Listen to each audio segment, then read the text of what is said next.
Hey guys, Justin here for S&S Archery, and in today's gear video we're going to show you how to properly sight in your UltraView 3-pin hunting scope. Now in this video we're going to cover your basic setup, we'll get into some of the adjustments that can be made, and then we'll also help you in selecting the right sight tape.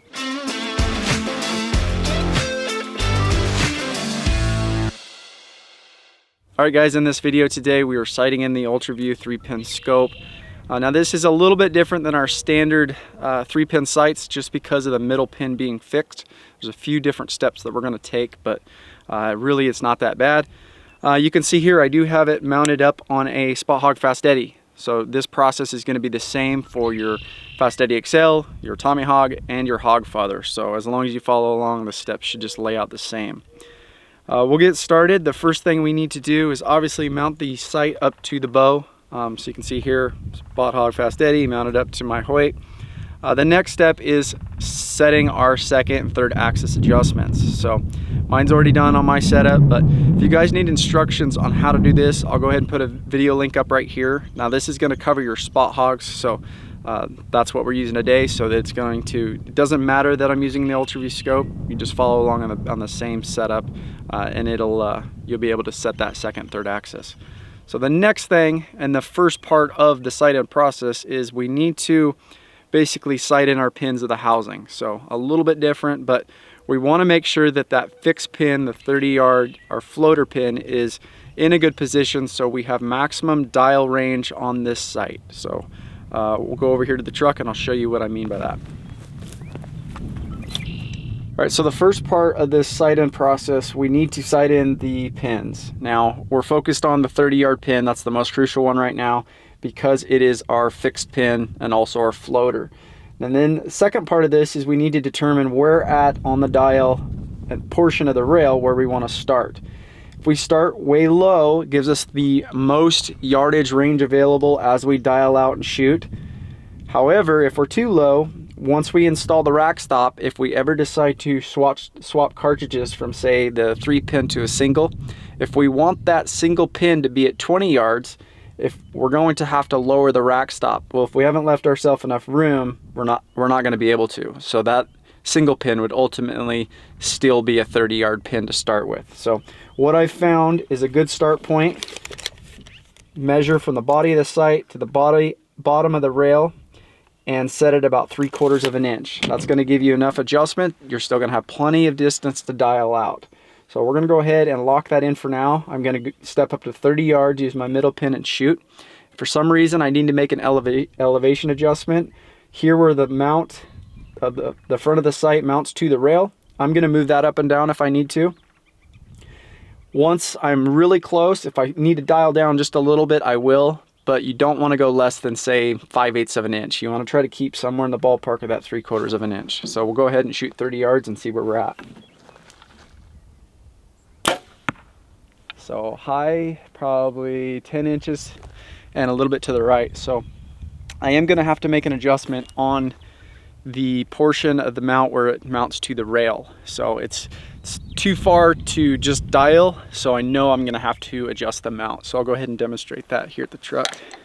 Because I was shooting high, I need to move the actual scope and the pin up on the rail. So first thing, I'm going to reach in here. There's a lock screw on this side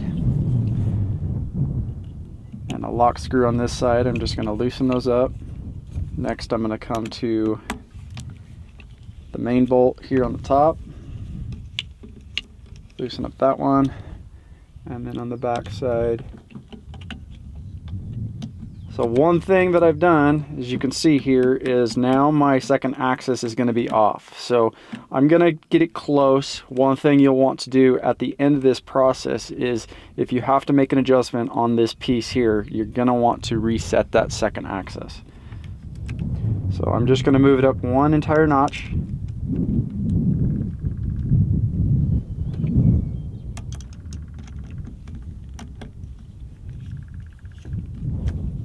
Okay, then I'm going to go ahead and reset those lock screws. Alright, so we've made an adjustment by moving the scope housing up on the front of the rail. We haven't touched the dial. I'm going to go ahead and shoot now and just see what the difference is.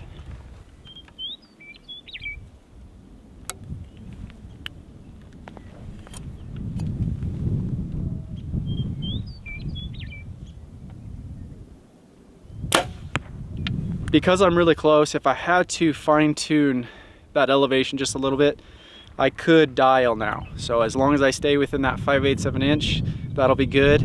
If you're still way too far, make another adjustment on the front side of the rail. I am shooting to the right, so I do need to make an adjustment. Up front, I have my toolless lock and then my micro adjustment. So I am shooting right. I need to move the sight over to the right.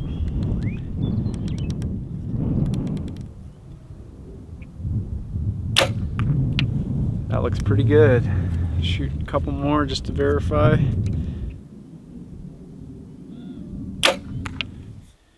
All right, so now that we've determined where the 30-yard pin is shooting on our rail, we're locked in, we need to install our rack stop. So this is going to give us our default position. So here on the bottom of the rail, we need to remove this one Allen screw.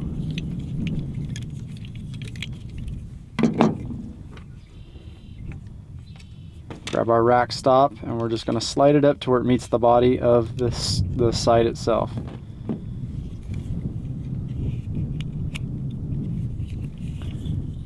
I'm just going to hold it tight and snug up the two screws, and then reinsert the rail screw on the bottom. So now we are 100% set on our default position. We can dial this out. We can always come back to the rack stop, and where that meets, that center pin is going to shoot 30 yards. All right, so the next part of this process is we need to sight in our top pin and our third pin down in the housing. So our 20 and our 40-yard pin. I'm going to go ahead and shoot, see where it's at, and then if I need to make an adjustment, I will. So a little low. I need to make an adjustment on the pin itself.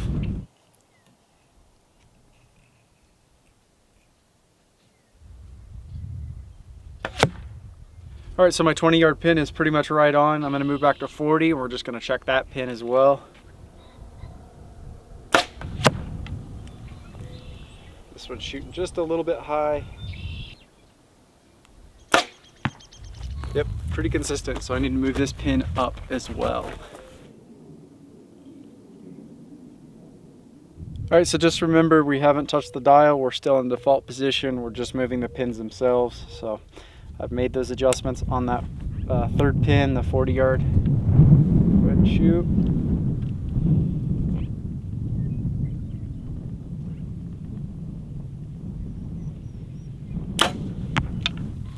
All right, so now that we have our 20-yard, our 30-yard, and our 40-yard pin all set up, now it's time to get into the sight tape portion of this. So the first thing we need to do is cut out a calibration sight tape from Spot Hogg to place on the dial. We're just going to pull them off the front sheet there and then cut one out.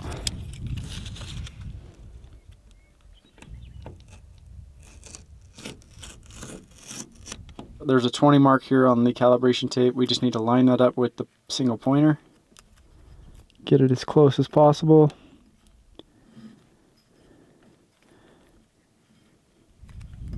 Now remember, this is in the default position, so where that sight body hits the rack stop. Make sure that those are lined up, 20 and the single pointer. All right, so we've moved back to 60 yards now. So this is the part where we're going to find the ballistics, find our arrow drop, and select the right sight tape. Now, if you don't feel comfortable with just jumping back to 60 yards, you can start at 30 and slowly dial out and just keep going back, you know, in 10-yard increments. That way you know you're hitting the target, especially if it's small. Here, I've done this quite a bit. I know kind of roughly I need to dial about a 1/2 inch to 3/4 in order to hit that target. Now, during this process, you're still using the top pin. So your 20-yard pin all the way out to 60. So remember that the indicator on the top of that calibration tape was set to 20, so I want to use that top pin. So I'm going to go ahead and dial.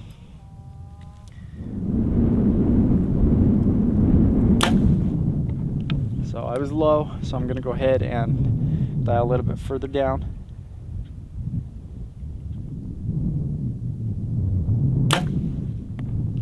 That one looked pretty good, so I'm going to shoot another one, and then we'll go check the target.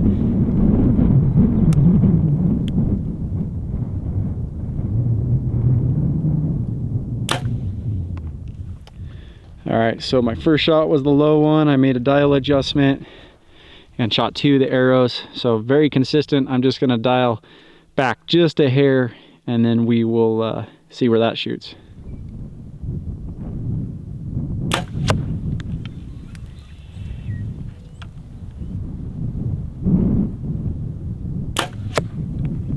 So both those look pretty good. So we're gonna move on to the next step. Obviously, like I said, the more accurate you are at this level is gonna determine exactly the sight tape you need. But I'm still right there within a couple inches of that X. So now we can go back to the truck and we'll put on the right sight tape.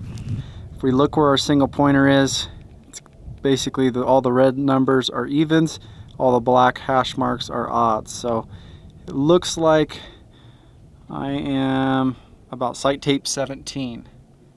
All right, so I'm just gonna go through the booklet. They're numbered up here at the top. So number 17, just peel these out of my way, and I'm gonna cut it out. All right, so the next thing we need to do is we need to dial back to our default position. We need to remove the calibration sight tape. And then we need to put on our number 17 sight tape. So remember that the floater pin was our 30 yard, so our center of the housing. So we want to make sure that that 30 mark is right on our indicator.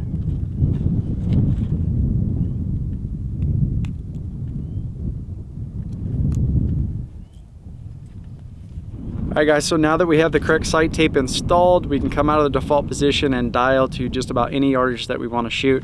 Just remember that the middle pin, the green pin in the scope, is your floater, and it corresponds back to the single pointer. So I could dial this to 47 yards all the way out to 100.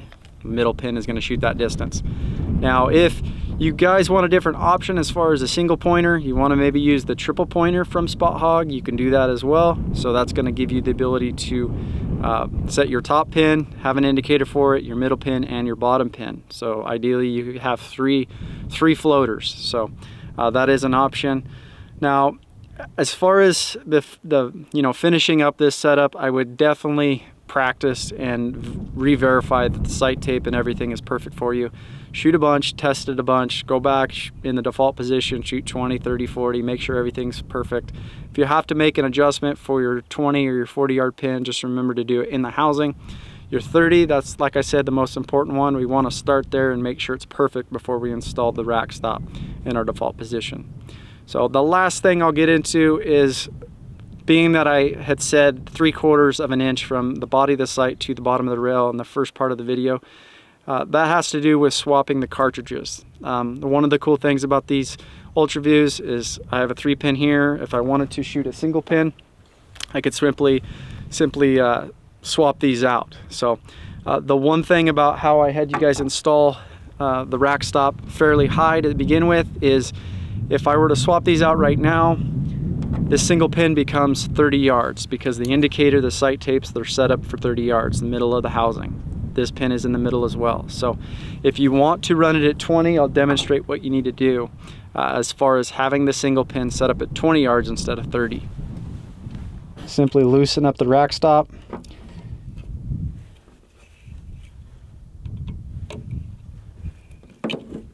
I'm just going to drop it down here out of the way. We're going to come back up to the dial, loosen our lock, and we're going to dial to 20 yards.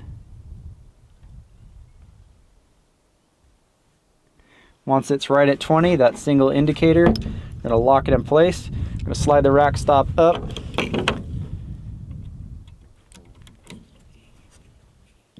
Tighten it down.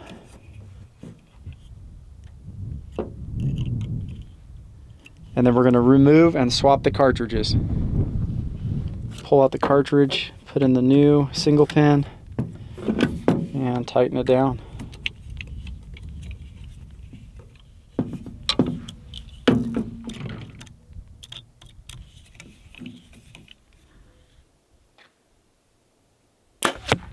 And it's right there. So you can see just how easy it is to swap from the 3-pin to the single pin, and all you have to do is move that rack stop. So I'll demonstrate. If I wanted to go back to the 3-pin, slide down to 30 yards, lock my dial. Now I just moved the rack stop back up to the bottom of the body of the sight, and it's set up for 20, 30, 40. So there's one more thing with the 3-pin I'm going to show you guys as far as that bonus pin and how that's going to be used. So we'll go back, we'll throw the 3-pin back into this scope.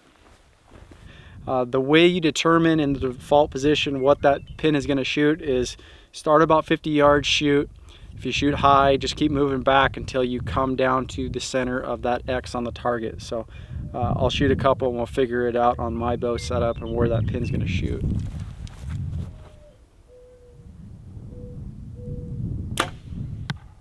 So about 8 inches high, so I'll just keep moving back until I'm the right distance. All right, so this is right at 55 yards. Once again, shooting the bonus pin. All I did was walk back 5 yards, haven't dialed or anything like that.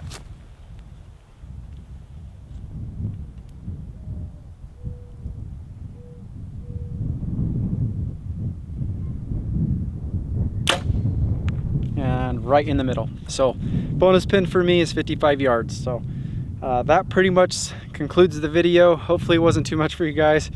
You know, the benefit of these UltraView scopes is being able to swap cartridges. You know, the 3-pin's definitely going to be a nice setup for a lot of guys, especially hunters and guys that have a little bit slower setups. But if you guys have any more questions about this video or anything else that we've done in the past, please feel free to give us a call, shoot us an email. We'd be glad to help, and thanks for watching.